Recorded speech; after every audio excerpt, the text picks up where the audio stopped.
donde pueden aprender de la palabra de Dios. Y los mayores vamos a ir al libro de Apocalipsis. Vamos a buscar el Apocalipsis en la siguiente visión que vamos a considerar, que está en el capítulo 13, hemos visto. Vamos a ir al capítulo 14 de Apocalipsis en esta mañana.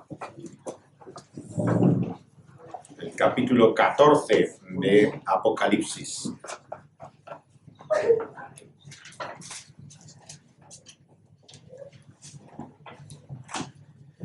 Nuestro texto está en Apocalipsis capítulo 14. Dice así: Después miré y he aquí el Cordero que estaba en pie sobre el monte de Sión, y con él 144,000 que tenían el nombre de él y el de su Padre escrito en la frente. Y oí una voz del cielo como un estruendo de muchas aguas, y como sonido de un gran trueno.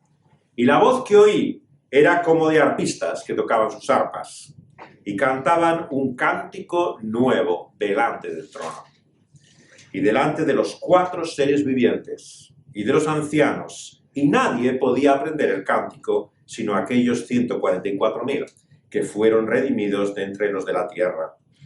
Estos son los que no se contaminaron con mujeres, pues son vírgenes.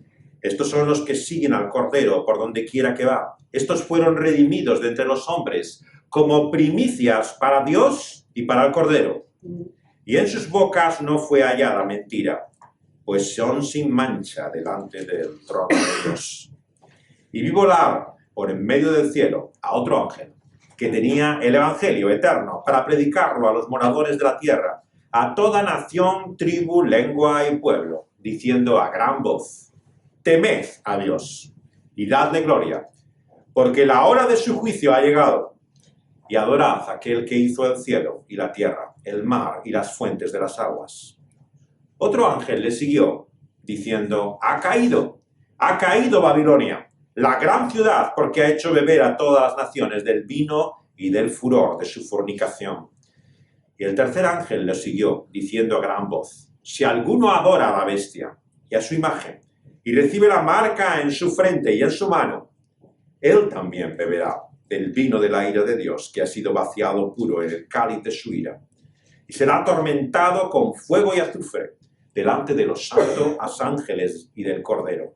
Y el humo de su tormento sube por los siglos de los siglos. Y no tienen reposo, de día ni de noche, los que adoran a la bestia y a su imagen, ni nadie que reciba la marca de su nombre. Aquí está la paciencia de los santos y los que guardan los mandamientos de Dios, y la fe de Jesús. Oí una voz que desde el cielo me decía: Escribe, bienaventurados de aquí en adelante los muertos que mueren en el Señor. Sí, dice el Espíritu, descansarán de sus trabajos, porque con sus obras con ellos siguen. Miré, y he aquí una nube blanca, y sobre la nube uno sentado semejante al Hijo del Hombre, que tenía en la cabeza una corona de oro, y en la mano una hoz aguda.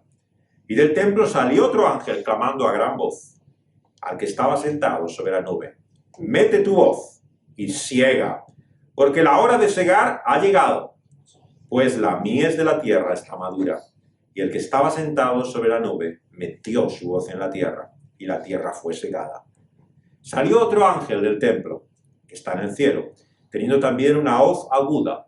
Y salió del altar otro ángel que tenía poder sobre el fuego, y llamó a gran voz al que tenía la hoz aguda, diciendo: Mete tu hoz aguda y vendimia los racimos de la tierra, porque sus uvas están maduras. El ángel arrojó su hoz en la tierra, y vendimió la viña de la tierra, y echó las uvas en el gran lagar de la ira de Dios. Y fue pisado el lagar fuera de la ciudad, y del lagar salió sangre hasta los frenos de los caballos, por 1,600 estadios. Hasta aquí esta tremenda visión de la palabra de Dios. Vamos a pedirle a Dios que nos dé comprensión y entendimiento de ella. Vamos a orar, vamos a hablar con Él. Oh Dios, venimos ante ti sabiendo que tú nos enfrentas a cosas que no nos agradan, a realidades, Señor, que preferimos ignorar. Pero, Señor, no queremos ser inconscientes, sino vivir alerta y despiertos a la realidad de que las cosas no son como nos gustaría ser, sino como realmente son. Señor, ayúdanos a recibir esa verdad que tú nos revelas e iluminas y hacerlo con la disposición, Señor, del que necesita ser de esa forma enseñado, del que necesita conocer. Queremos reconocer, por lo tanto, nuestra ignorancia. Queremos, Señor, una y otra vez darnos cuenta, Señor, de nuestra confusión y de nuestra necesidad de guía y de orientación. Queremos estar preparados, Señor, para esa verdad y para ese día. Te lo pedimos en el nombre del Señor Jesús. Amén. Cuando le preguntamos a la gente qué piensa sobre Jesús, la mayor parte de la gente tiene una visión muy positiva de él, idealizada, digamos. Si la religión y las iglesias no están en su mejor momento, más bien mejor mantenerlas a distancia, ciertamente hacen una gran diferencia entre Jesús y sus seguidores. Es cierto que entre los cristianos no faltan los fanáticos y que hay todo tipo de gente que se considera, desde luego, muy desagradable de tratar. Pero bueno, Jesús era distinto. Jesús nos parece realmente ese ser maravilloso, cuyas palabras son sin dudas bellas, hermosas, y nos habla sobre todo de ese amor que buscamos. Claro, no falta mucho tiempo hasta que cuando uno empieza a leer las propias palabras de Jesús, se encuentra con cosas que le chocan tremendamente. Claro, hasta que uno conocía la Biblia, pensaba que, bueno, había partes de ella que ciertamente eran muy desagradables. Mejor olvidarlas y no tocarlas. El Antiguo Testamento, oh, terrible. Ese Dios salvaje, brutal, ¿no? Que todavía está alimentando la ira y la violencia en todo el mundo. De ese Dios mejor no hablar. Vamos a hablar de Jesús, del que nos vamos a entender. Pero cuando uno empieza a leer lo que Jesús dice, se encuentra con palabras más duras aún todavía que las que tenía ese Dios que pensamos del Antiguo Testamento. Y lo que nos habla del juicio Jesús, desde luego, es de una tremenda fuerza tal que, como alguno ha dicho, si la Iglesia ha creído alguna vez en el infierno, no es por el Antiguo Testamento, es por lo que Jesús mismo nos enseña sobre ello. Realmente ni siquiera los apóstoles que vieron en el resto del Nuevo Testamento se extienden sobre la dimensión del juicio de la forma que Jesús lo hace. Y es por esto que hay un lado de Jesús, hay un aspecto de Jesús que no nos gusta, que nos incomoda. Queremos este Jesús como nosotros nos imaginamos, como queremos que nos hable. Pero realmente este Jesús que está en el centro de este libro, de la Biblia, y que nos muestra la verdad de las cosas, tiene aspectos también muy duros, palabras difíciles de aceptar y de entender. Y estas son también las que tenemos que considerar aquí, en esta visión que recibe Juan en el Apocalipsis, al final mismo de la Biblia, que nos habla de esa realidad de un Dios que por medio de Jesús va a hacer esa gran separación, esa gran división entre toda la humanidad. Y esto es algo que no queremos oír, porque lo que quisiéramos es que, si existe desde luego esa salvación, sea para todos, sin excepción. Hasta si fuera obligatoria, mejor aún, ¿no? Porque realmente no viviríamos tranquilos si alguien tuviera que sufrir por la consecuencia de su mal alguno. En cierto sentido, podemos aceptar que hay un mal y que Jesús nos libra de él, nos salva. Es una buena noticia.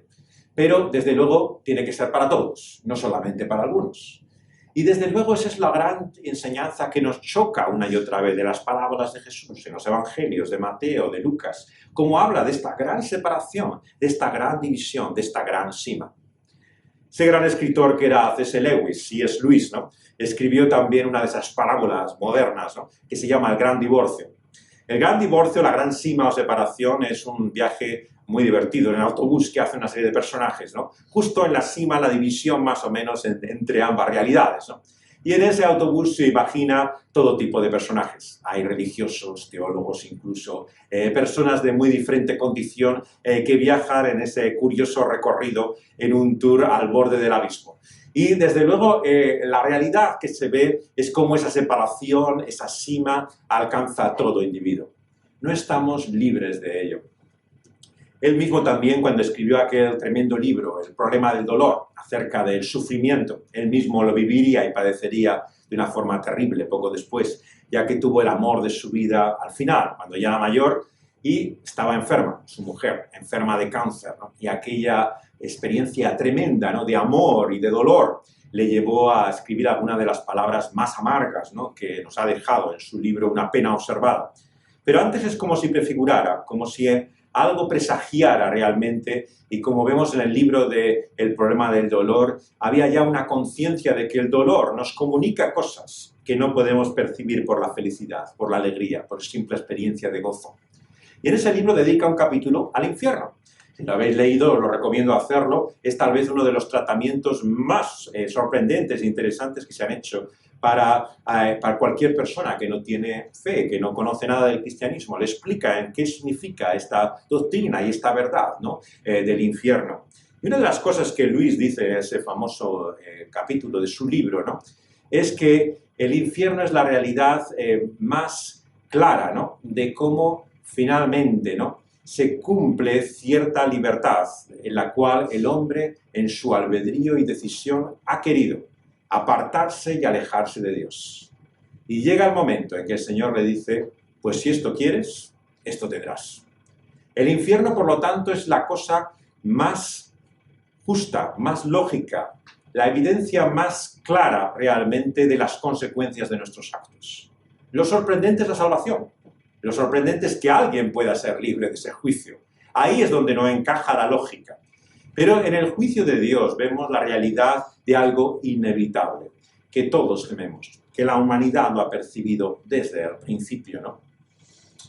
Por lo tanto, la sorpresa es que haya todos estos, 144.000 que aparecen en esta visión.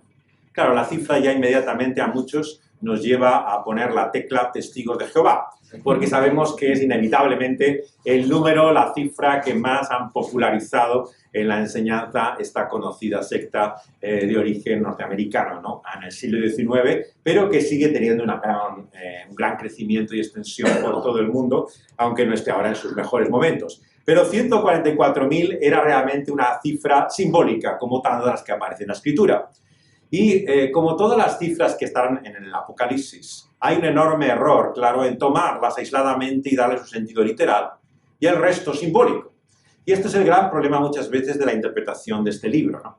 Que caprichosamente, ¿no? Arbitrariamente, uno escoge una parte del elemento y dice esto es simbólico y esto es literal, ¿no? Sin entender, claro, que el lenguaje profético está lleno de imágenes, de símbolos, ¿no?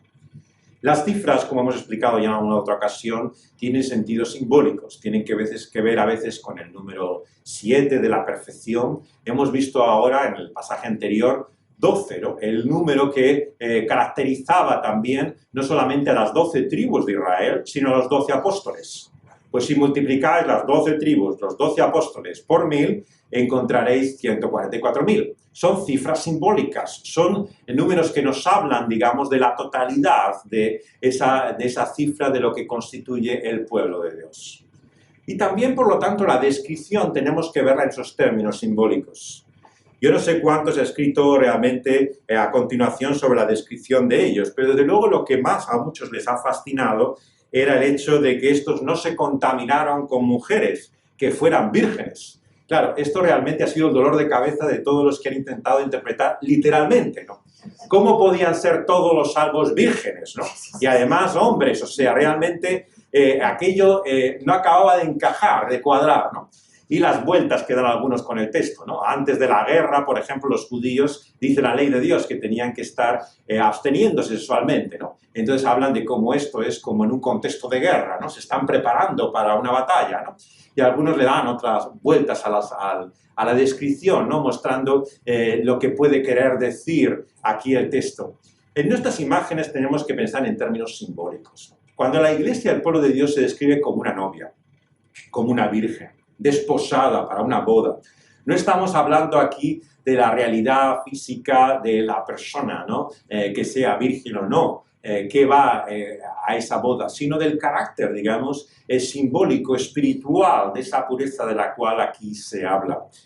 Y lo que nos describe también aquí es toda esta imagen, ¿no? De estruendo de aguas, del sonido también, como de las arpas, que por cierto, si os fijáis, nos dice ángeles. La famosa tradición que dice que son los ángeles los que tocan el arpa, no viene explícitamente en el texto, ¿no? Dice que se oye el sonido de arpa, ¿no? Pero no dice quién lo toca.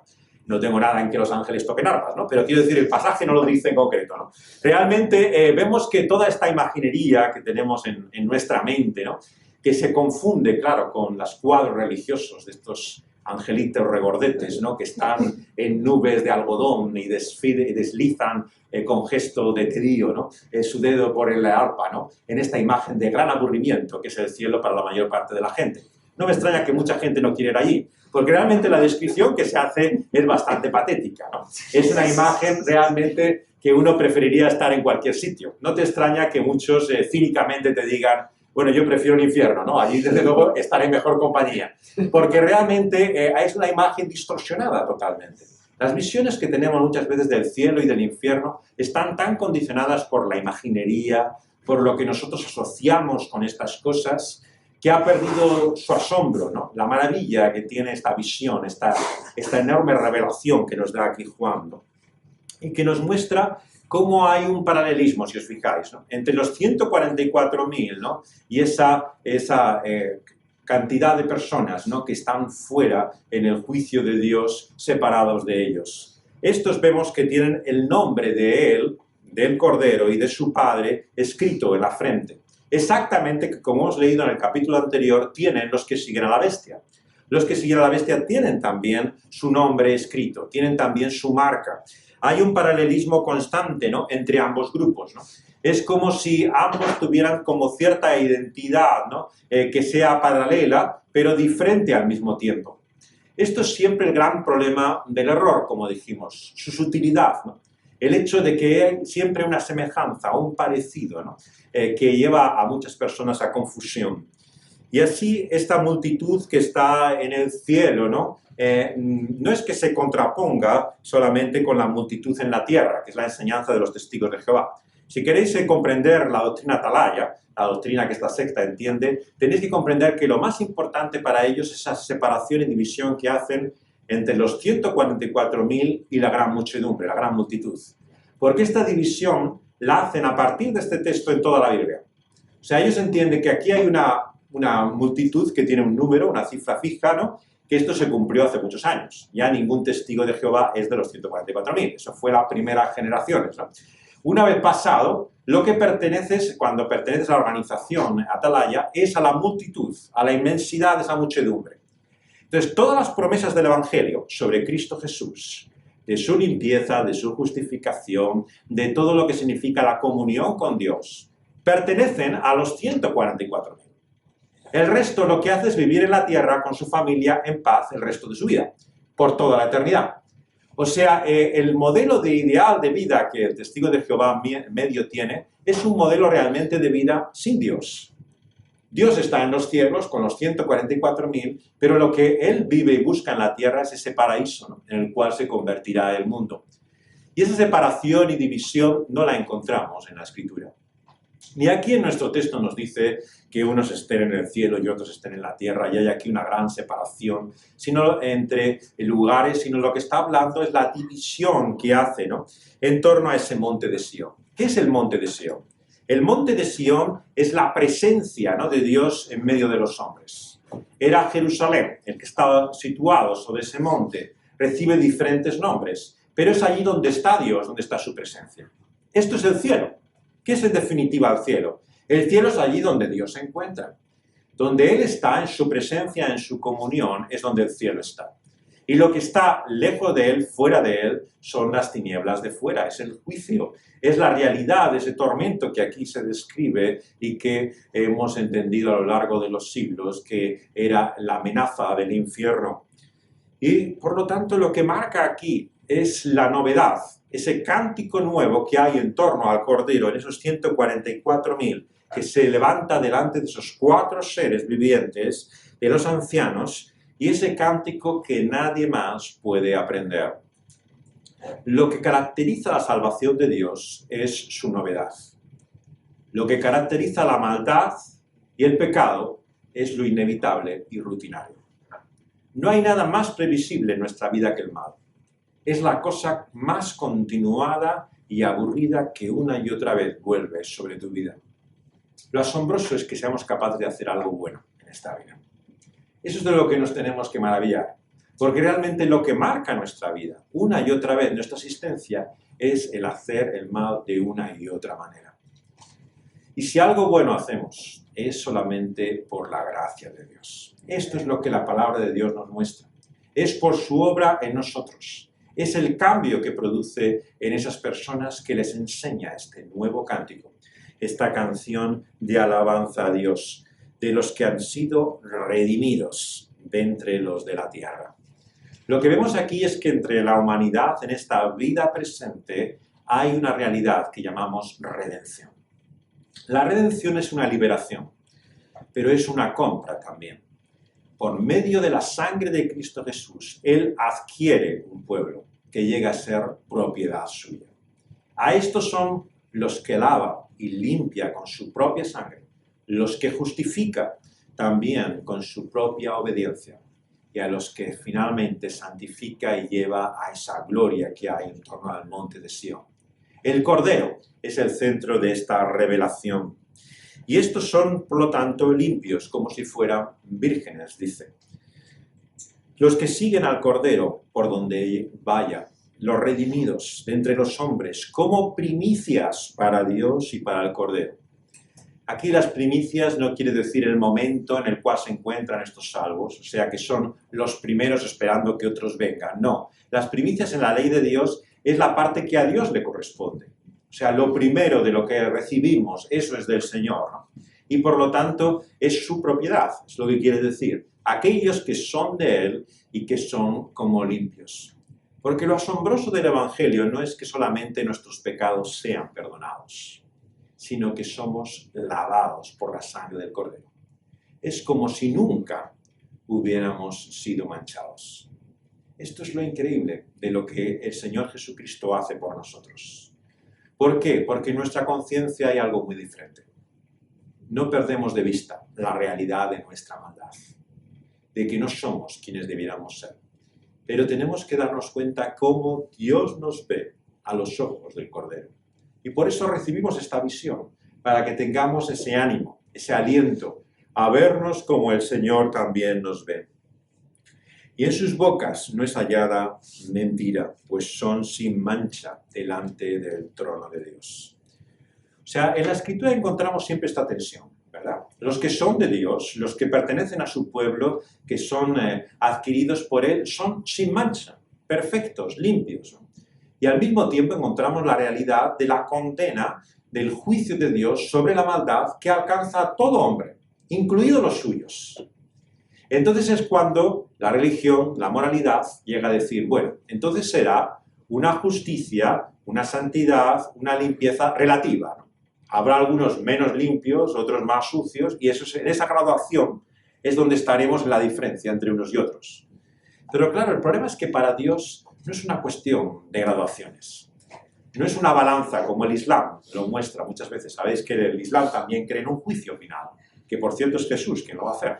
Es una figura también angélica que aparece en el juicio de Dios, ¿no? Y Él va a traer ese juicio como una balanza. Y la balanza, claro, oscila. Hay momentos en que parece que da, otro no da, ¿no? Y de eso se trata la vida, ¿no? De ir acumulando en la balanza cierto peso para que se oscile por el lado bueno, ¿no? Y así es como ven la religión y como la viven muchas personas. A ver si vamos ganando puntos, ¿no? Porque esto en definitiva es una cuestión de contabilidad.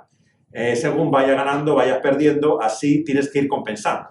Si un día haces algo muy malo, pues tienes que hacer muchas cosas buenas, claro, para compensar eso, ¿no? Y siempre se trata de una cuestión de equilibrio, de encontrar lo que contraponga esa medida. Pero ¿esa es esta realmente la medida de Dios? Lo que aquí nos muestra es un carácter absoluto, ¿no? Radical, ¿no? El Señor busca una limpieza completa, ¿no? Y vemos que rechaza también radicalmente esa maldad. El cambio lo hace Cristo Jesús. Es Cristo Jesús el que limpia como ningún detergente puede limpiar. No hay limpieza como la que Cristo y su sangre hace, porque de ella no queda huella.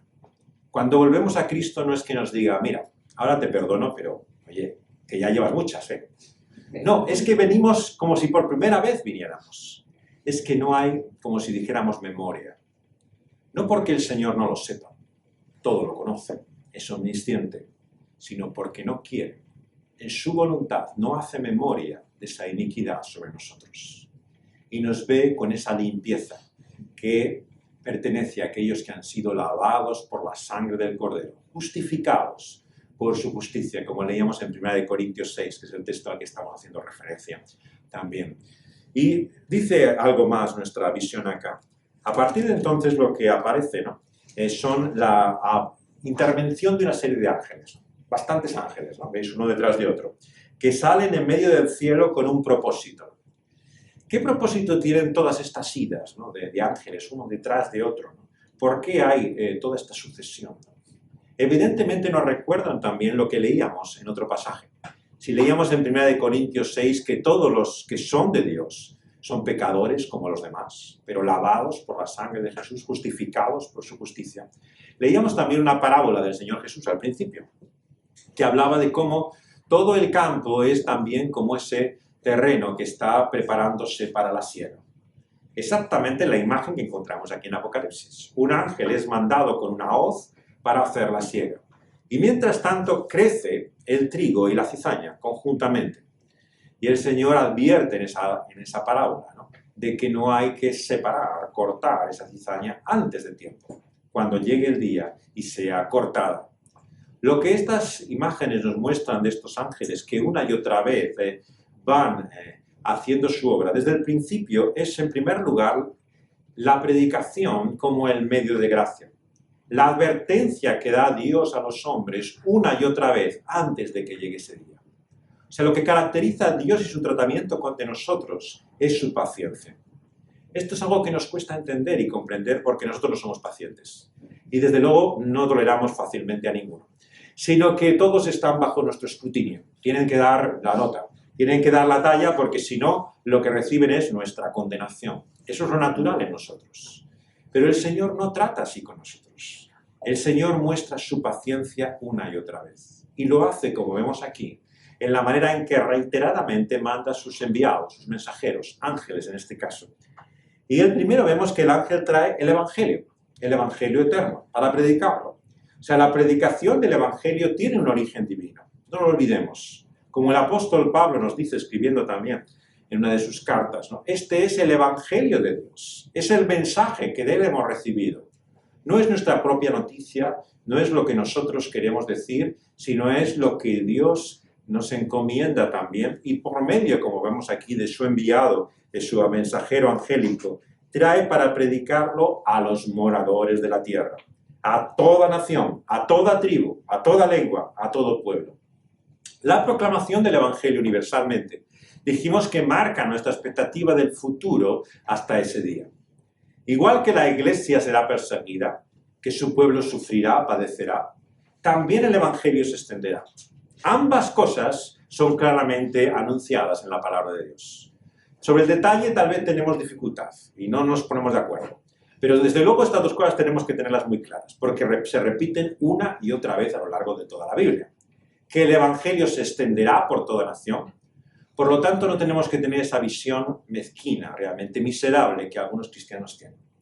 De que son pocos los que se salvan. Y como son pocos los que se salvan, bueno, ya somos bastantes, casi demasiados. Mejor vamos a limitar más los que somos salvos, ¿no? O sea, esa visión totalmente reducida, ¿no? Que pierde el sentido misionero.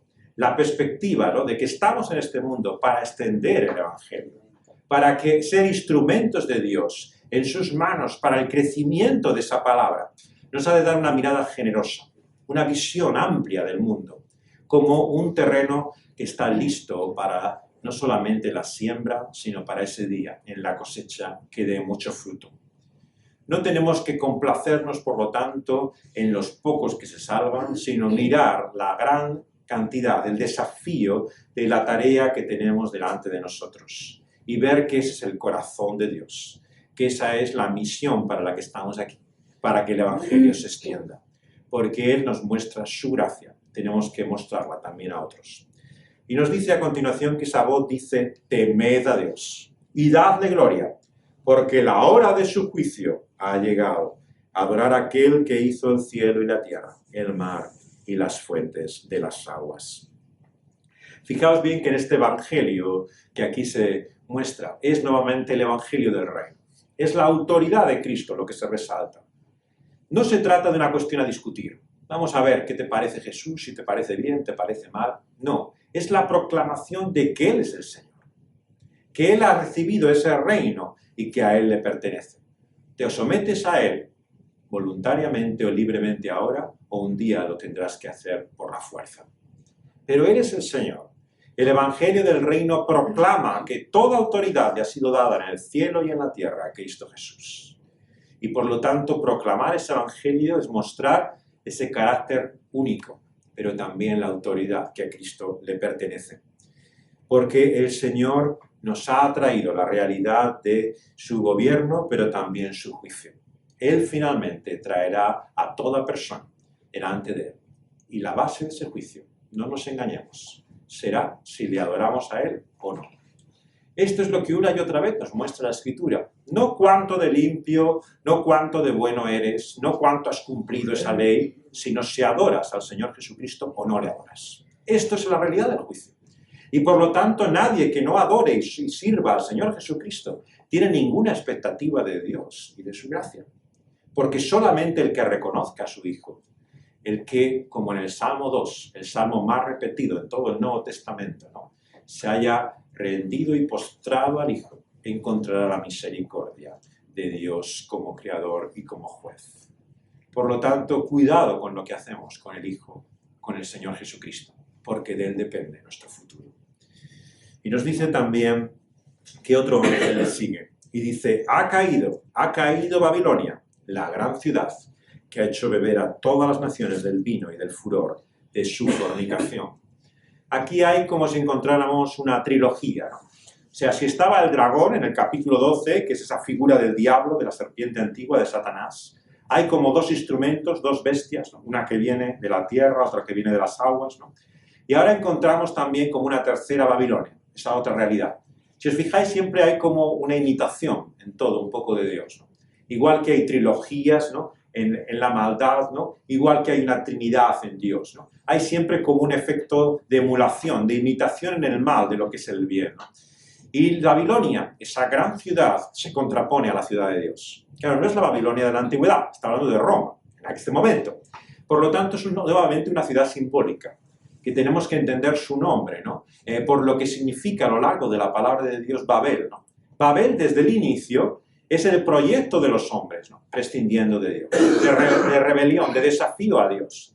Es esa pirámide, ¿no?, con la cual se levanta una y otra vez, intentando hacer del hombre y de su proyecto el futuro.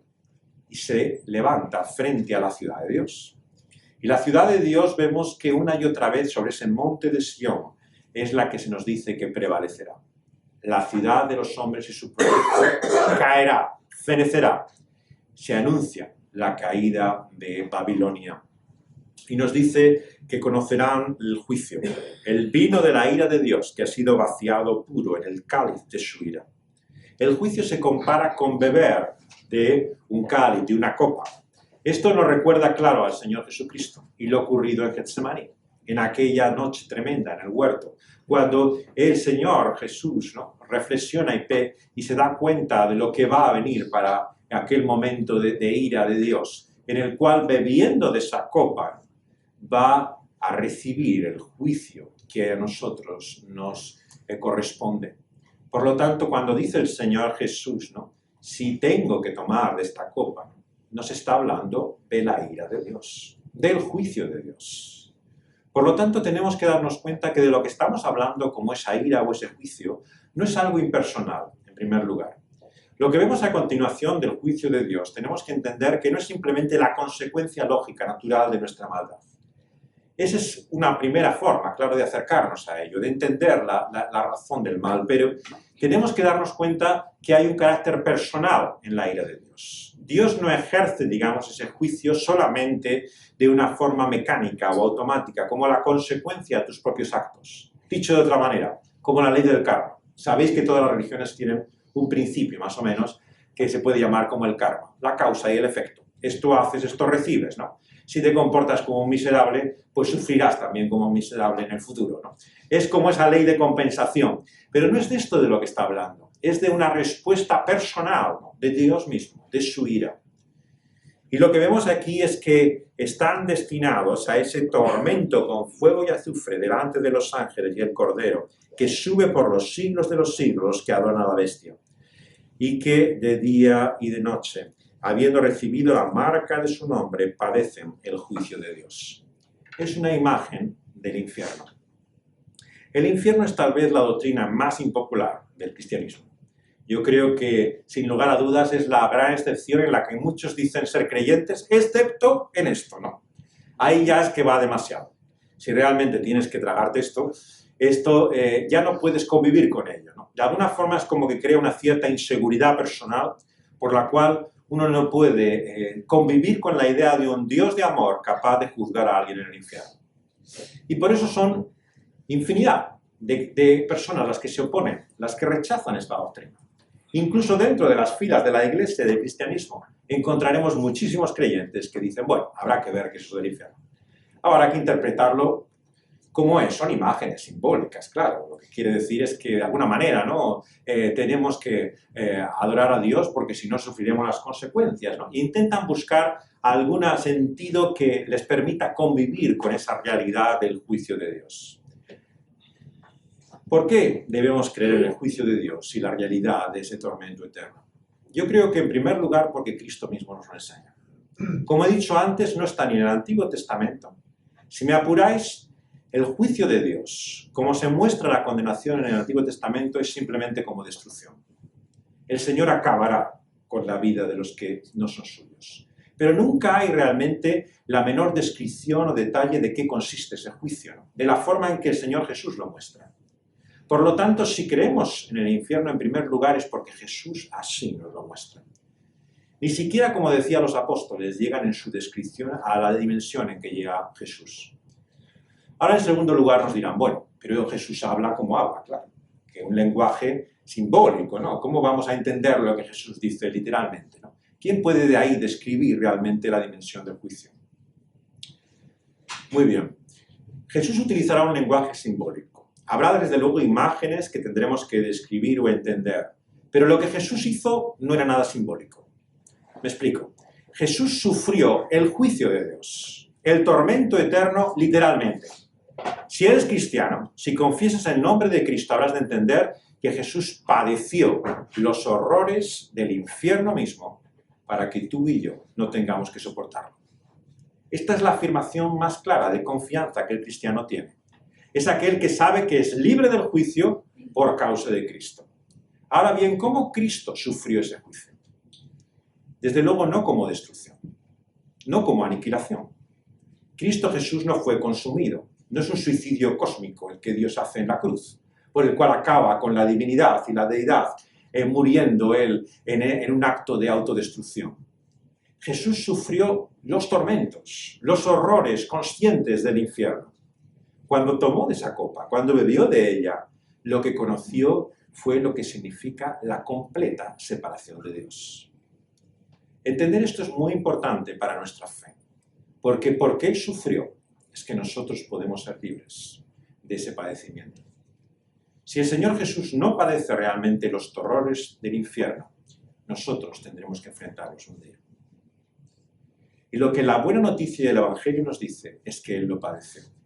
Por eso, digamos lo que digamos sobre la confesión del credo apostólico. Ha sido muy contestado a veces en la Iglesia, diciendo que el credo apostólico, bueno, es muy limitado, muy confuso, que tiene afirmaciones que habría que explicarlas mucho. Y hay una especial fobia en el credo apostólico a la afirmación que Cristo padeció los infiernos, o que Cristo descendió a los infiernos, que Cristo sufrió el tormento del Seol, como le queramos traducir la versión del credo apostólico. Pero, queridos amigos y hermanos, yo no veo otra forma de describir nuestra fe que en el hecho de que Cristo padeció totalmente el rechazo de Dios. Si ese rechazo no es total, si Él no sufre algo, si sufre algo menos que lo que el infierno supone, no sé entonces dónde está nuestra salvación. Porque es porque Él ha sido abandonado que nosotros podemos estar con Dios para siempre. Las palabras de Jesús en la cruz no son simbólicas. Dios mío, ¿por qué me has desamparado? No es que se siente simplemente lejos, como tú y yo podemos estar a veces de la conciencia de Dios como Padre. Es que Él padeció literalmente la ausencia de Dios, como ninguno de nosotros, fijaos bien, ninguno de nosotros la va a padecer nunca, ni la ha padecido jamás. El Señor sufrió el completo abandono de Dios. A veces nos parece que nosotros somos dejados de su mano, que no vemos realmente su presencia. Pero ¿queréis saber quién fue el que padeció esa ausencia de Dios, la separación brutal. Ese fue el Señor Jesucristo. Dios mismo, por lo tanto, en la cruz hace algo que excede nuestra mente y pensamiento. Es como si entrara en un agujero negro, ¿no? Negando toda su propia realidad y todo su carácter, haciendo sufrir en la persona de su Hijo la ausencia, el abandono, la separación total de Dios, que es el infierno. El Señor Jesucristo padeció todo eso para que ninguno de nosotros tengamos que sufrirlo. Y por lo tanto lo que nos muestra aquí es la realidad de ese tormento, de ese sufrimiento de día y de noche, de esa conciencia terrible, ¿no?, de lo que significa las tinieblas y el alejamiento de Dios, fuera de su presencia y comunión. En esta vida, en el momento presente, hay mucha gente que parece que Dios la ha dejado de su mano, que creen ellos que realmente Dios ya no tiene nada que ver con ellos. Pero un día, cuando estén delante de Él, cuando le vean en su presencia, se darán cuenta que Dios ha estado muy cerca de ellos. Tan cerca que ni siquiera ellos mismos son conscientes de la manera que les ha guardado, preservado, librado de tantos males. Cuando creemos en la gracia común o general de Dios para con todos los hombres, lo que estamos afirmando es que por causa de Cristo conocemos algo de la gracia y la misericordia de Dios, como seres humanos que no conoceríamos sin Él. Todavía nadie puede decir que conoce el infierno en este mundo. Se suele utilizar esa expresión, sabéis que es habitual, ¿no?, decir el infierno en la tierra, ¿no? Y se habla de una guerra, de una situación terrible, ¿no? Pero qué poco saben estas personas lo que es el infierno de verdad. El infierno de verdad es ser privado de la menor señal de gracia y de misericordia, que se puede dar incluso en las consecuencias más terribles. A veces en la mayor desolación la gente es capaz de generosidad, de sacrificio, de rasgos realmente de bondad que nos sorprenden, realmente nos dejan perplejos. Como en medio de una tragedia la gente puede hacer cosas, lo que no haría normalmente. ¿Por qué? Porque vivimos todavía en un entorno de gracia. En el infierno no hay gracia ninguna, no hay misericordia. Por eso es un necio el que dice que quisiera estar en el infierno para disfrutar. Porque si disfruta de algo en esta vida, no es por su maldad, es por causa de Dios y su paciencia. Es por su gracia que encuentra gozo, ¿no?, incluso en su vida de pecado, lejos de Dios. En este sentido, la palabra de Dios nos advierte que hay un día, hay una hora, en la cual nos enfrentamos a la más tremenda separación y división. Porque aquellos que estén lejos de su presencia padecerán su ausencia de una forma que nunca lo han hecho. ¿De qué manera Dios está ausente? También en tercer y último lugar tenemos que darnos cuenta que esa ausencia de Dios no es simplemente estar privados de su presencia, su mera falta. Hay una acción de Dios, la ira de Dios. O sea, hay una respuesta de Dios activa, ¿no?, frente al mal que se da en el infierno y que no se da en esta vida. No nos engañemos, uno puede darle la espalda a Dios, puede ofenderle, que no va a caer un rayo desde el cielo que te destruya. La gente, por causa de su maldad, no va a salir a la calle y un coche la va a atropellar. La gente incluso puede vivir con una cierta alegría y satisfacción la vida, lejos de Dios y de su presencia, por su paciencia para con nosotros. Pero habrá un día en que se acabe la paciencia de Dios. Ese es el gran mensaje profético, ¿no?, de todos estos profetas del Antiguo Testamento. La paciencia de Dios tiene un límite. Y si seguimos forzándola, puede un día que llegue que sea demasiado tarde. Y ya no habrá más paciencia para nosotros. El infierno, por lo tanto, es el final también de la paciencia de Dios. Dios, a partir de entonces, ya no mostrará nada de su gracia, sino aquel que recibe su juicio, lo que mostrará es su ira para con él. Y esto es algo para lo que ninguno de nosotros estamos preparados. No podemos ni siquiera imaginar lo que es sufrir la ira de Dios. A veces nos parece que Dios está en contra nuestra, pero creedme, no conocemos ni una pequeña parte de lo que significa realmente la ira de Dios para con nosotros. ¿Por qué? Por causa de su Hijo. Porque Él ha escuchado la oración de aquel que en la cruz del Calvario dijo: Padre, perdónales, porque no saben lo que hacen. El Señor nos muestra su misericordia y gracia, porque uno intercede por nosotros. A la diestra de Dios todavía hay alguien que ruega a Dios por su paciencia, por su misericordia. Pero un día esa paciencia se acabará y ese día vendrá su juicio. Y por lo tanto es tan importante saber dónde estamos, lo que viene a continuación. ¿Quiénes son de los muertos que mueren en el Señor? Versículo 13. Y los que dice el Espíritu que descansarán de su trabajo porque sus obras les siguen. ¿Y quiénes son los que a continuación en esa siega en la cual son cortados, son arrojados a ese gran lugar de la ira de Dios, que es como un lagar, donde es pisado esas uvas en vino que se convierte como en sangre en una gran cantidad, de unas dimensiones tremendas, que aparece al final de nuestro texto en el versículo 20. ¿Qué es la separación, la gran división entre aquellos que son arrojados a esa ira de Dios, que son pisoteados ahí por su propia ira, en esa sangre tremenda, esa imagen increíble, ¿no? de la ira de Dios, y aquellos que pueden morir con la confianza en el Señor, con el descanso realmente que encuentran en Él? Fijaos que la gran diferencia es el Señor. Los que mueren, mueren en el Señor. Fijaos bien que no se trata en primer lugar de lo buenos, obedientes, lo morales que haya sido su vida. Sus buenas obras les seguirán. Nadie será salvo sin buenas obras, pero nadie será salvo por sus buenas obras. Entender esto es una diferencia abismal, porque es la diferencia, como decía Lutero, entre el carro y el caballo. Si colocas el carro en el lugar opuesto y realmente te equivocas de orden, confundes totalmente las cosas. Nadie será salvo sin buenas obras. Las buenas obras le acompañarán, pero no son las buenas obras las que abren a nadie la gloria de Dios en los cielos. Es la unión al Señor. Fijaos que la fe siempre se muestra en esa comunión, en esa pertenencia, en esa completa identidad en la cual somos unidos en Cristo. Esta es la definición, la explicación de qué es un cristiano. Un cristiano es el que está en Cristo, unido a Él. Es por esto que es limpio, es por esto que es salvo, santo, porque es puro, por lo que puede disfrutar de esa gloria, porque está en Cristo en Jesús. Si no fuera por Cristo, estaría en su pecado, estaría en su miseria. Es Cristo quien hace la diferencia. Y por lo tanto, el que muere en Cristo, nos dice el apóstol Pablo escribiendo a los filipenses, es mucho mejor que su propia vida aquí y ahora.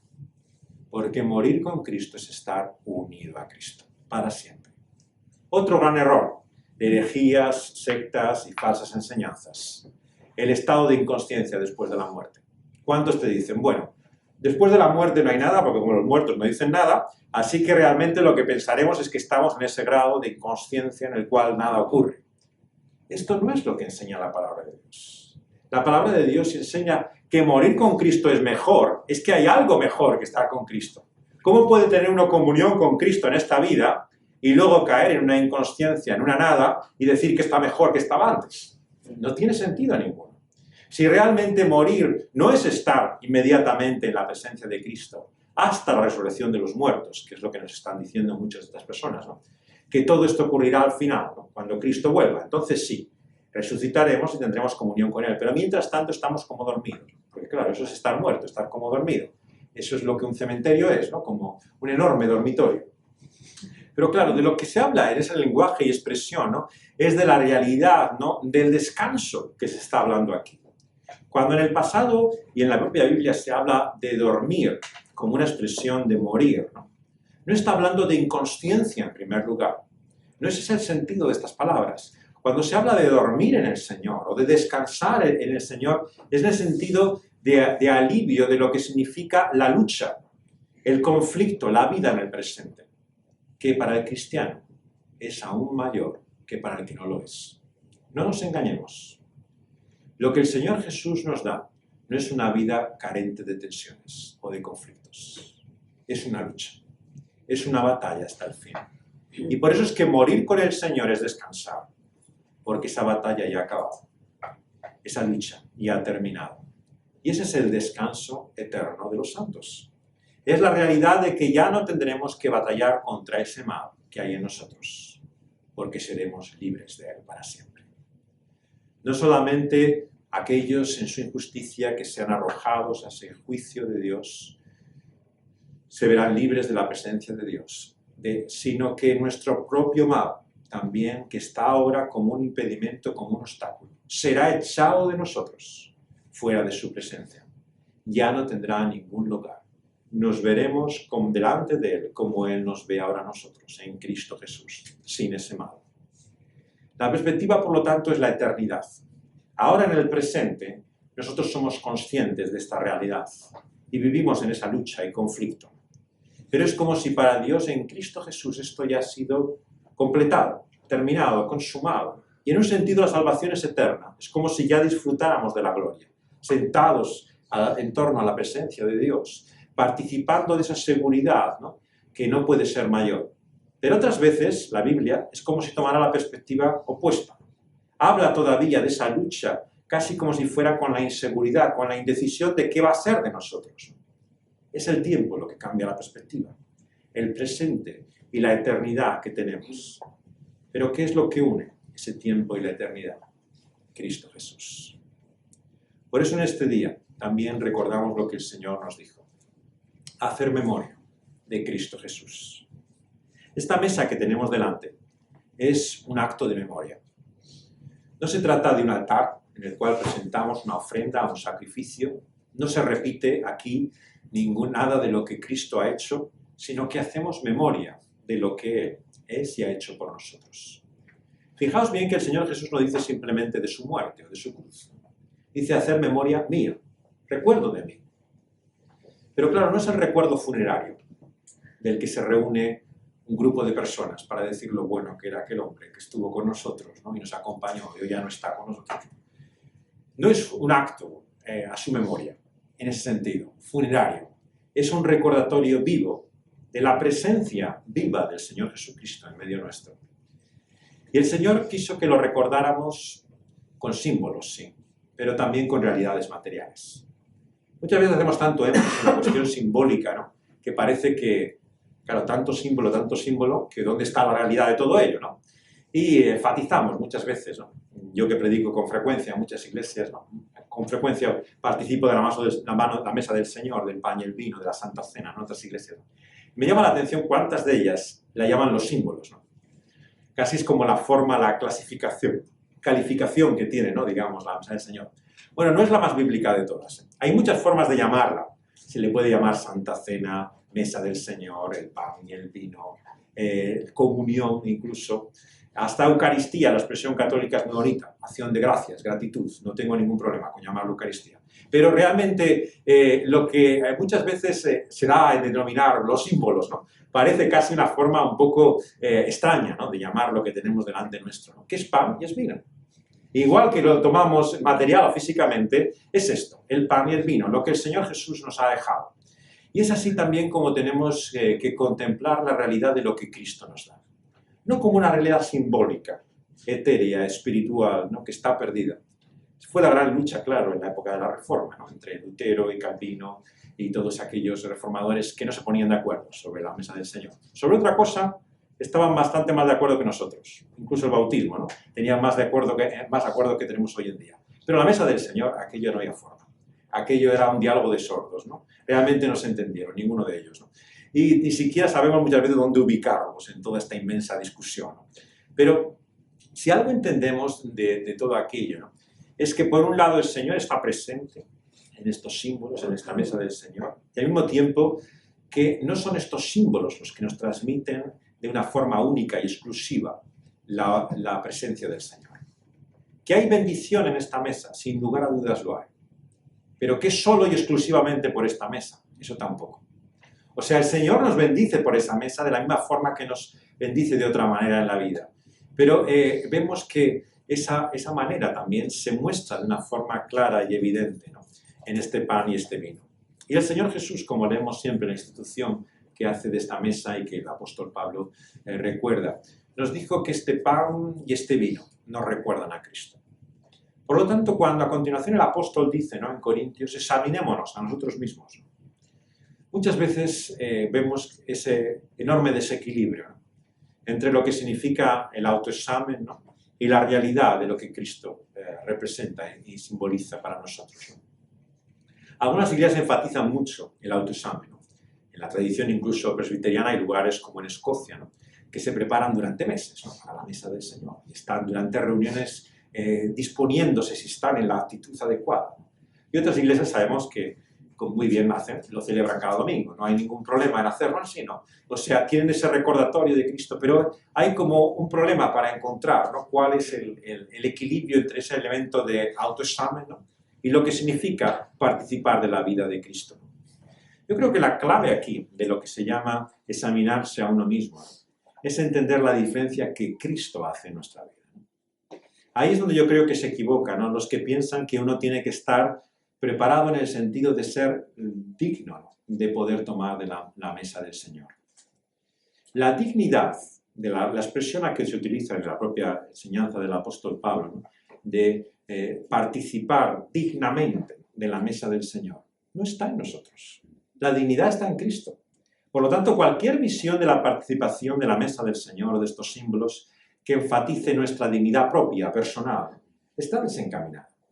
Lo acabamos de ver, solamente hay uno digno de alabanza, de adoración, de gloria, en el cual somos limpios y justificados. Y es el que es centro de esa mesa.